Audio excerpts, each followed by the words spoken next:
بسم الله الرحمن الرحيم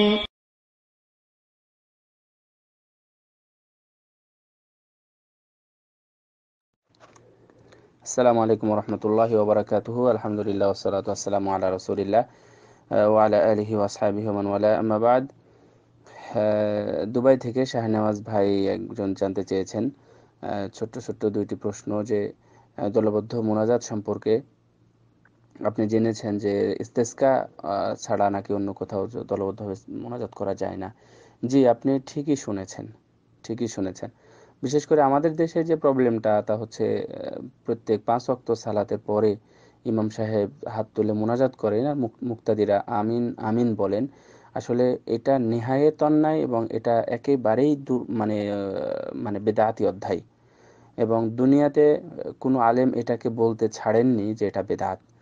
আহ, প্রথমত তো বলারই প্রয়োজন নেই, অর্থাৎ রাসূল সাল্লাল্লাহু আলাইহি ওয়াসাল্লামের যুগে, সাহাবীদের যুগে এবং তাবেঈদের যুগে এটা ছিল, এটা প্রমাণই পাওয়া যায় না। পরবর্তীতে হয়তোবা সেটা কোথাও দেখা গেছে এবং সেটা হয়েছে। হওয়ার পরে শেখুল ইসলাম ইবনে তাইমিয়া রাহিমাহুল্লাহ, উনি ওনার যে ফতোয়া গ্রন্থ, মানে অনেক লম্বা, প্রায় 52 খণ্ডের মতো আছে। তো 37 খণ্ডের মধ্যে উনি উল্লেখ করেছেন এটা হচ্ছে বেদাত। এবং বাংলাদেশে যে হকপন্থী তথা দুনিয়াতে যে সকল হকপন্থী আলেম আছেন, এটা সবাই এটাকে বেদাত বলেছেন। এবং আমাদের মানে বাংলাদেশ বিশেষ করে, পরে ভারত, মানে পাকিস্তান, ভারত, এগুলোতে কিছু আছে। তো বিশেষ করে বাংলাদেশের প্রচলনটা অনেক বেশি, কিন্তু এটা বেদাত ভাই, এটা অবশ্যই বেদাত।